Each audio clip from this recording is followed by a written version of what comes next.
All right, Dr. Wang, are you about ready to go? Sure, yes. Okay, great. So my name's Kevin Ensrud.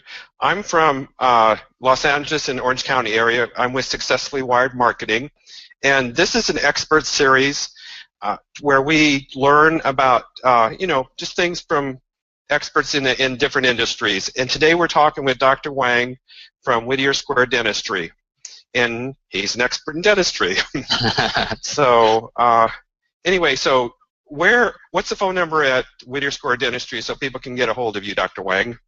Well, our office's name is Whittier Square Dentistry, and our phone number is 562-696-2862. All right, great. How many dentists work at Whittier Square Dentistry? We have a total of 3 dentists working in this office. Okay, great. So you can cover most of the patient load. That's great. And you are accepting new patients now, right? Oh yes, definitely. Yeah, we are. Okay, good. And let's see. What service does your clinic offer?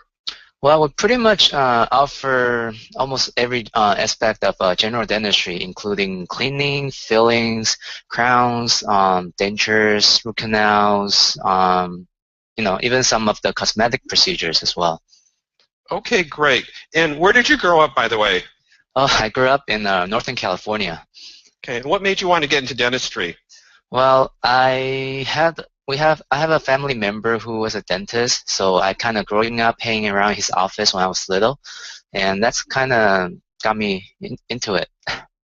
All right, great. And what dental school did you go to? I went to USC Dental School. Okay.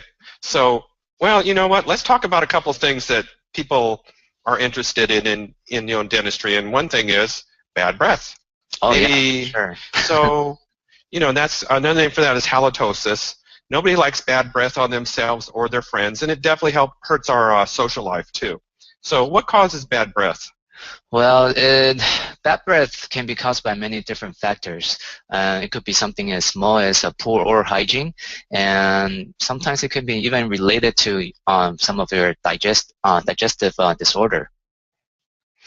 Okay, and what tips do you give for people who have bad breath, maybe to improve their breath and their social standing, of course? Well, the first thing definitely is to get your gums healthy, because with unhealthy gum, you can get food particle trapped between your teeth much more easily. And when it does happen, bacteria kind of like grows, and then that causes bad breath. So definitely get your gums healthy. That's very important. So to do that, you have to kind of brush your teeth, floss, use some mouthwash. Those are helpful. At the same time, when you're brushing your teeth, you can brush on your tongue as well, because on the surface of our tongue, there are definitely a lot of bacteria can grow over there as well. So those are some of the small tips you can follow. Okay, great. And my mother, I don't know if this is all wives' tale or not, but my mother told me that skipping meals can definitely affect your breath. Is this true or not? Well, there is some truth to that, because if you think about it, if you skip meals, you usually tend to get dry mouth because you don't produce a lot of saliva, and when you do have dry mouth, again, bacteria grows, and then it can cause bad breath. So if you do have to skip meals sometimes, my recommendation probably you can chew some sugarless gums, or even drink a lot of water to keep your mouth moist, and those are actually quite helpful to prevent dry mouth and bad breath. Okay, great. Those are some excellent tips. And what about the difference between using a hard bristle toothbrush or a soft bristle toothbrush? I know some people think using hard bristle toothbrush will, clean your teeth better. So what's your recommendation? Well, actually, I always recommend to my patients that I use soft bristle toothbrush, because by using hard bristle toothbrush, you can actually wear away your enamel, which is the outer covering of our teeth, much quickly.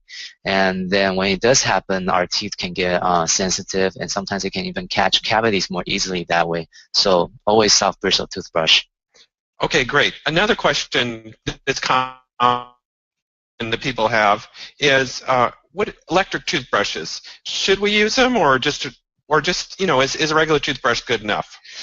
Well, if you brush correctly, regular manual toothbrush is fine, but with the electric toothbrush, it's actually make brushing much easier because it rotates at a much faster cycle than any human hand can achieve. And at the same time, electric toothbrush has a smaller head which can get to the back part of our mouth and then make it brushing much easier. So definitely, I would say it's a good investment to use an electric toothbrush. Okay, great. Now, if you use electric toothbrush, you mentioned how the cycles are much greater. Do you still need to go to see your dentist once every 6 months and maybe not more than a year if you use the electric toothbrush? Well, yes, you do. I still recommend to see your dentist every 6 months, twice a year, mainly because with the best brushing, flossing, home care technique, there's still certain areas that you can't really get to with those toothbrush at home. So that's why I still recommend to go see your dentist, twice a year, just for a professional teeth cleaning done, and that actually will help out a lot in terms of maintaining your oral hygiene in general. Okay, are there different types of cleaning that, when I come to the dental office that I could get? Well, we have two different kind of instruments that we use for teeth cleaning. One is the hand scaler, and the other one is the ultrasonic hand scaler. And then both work just fine. They can clean teeth, very well. So it's really a doctor's preference. All right, Dr. Wang, I truly appreciate you taking time out of your day. I can see you're in your office busy, and we appreciate your valuable time. Now, do you mind coming back sometime if we have some more questions? Oh, absolutely not. Yeah, anytime. I would love to be back here. All right. Well, Dr. Wang, I appreciate this, and have a wonderful day.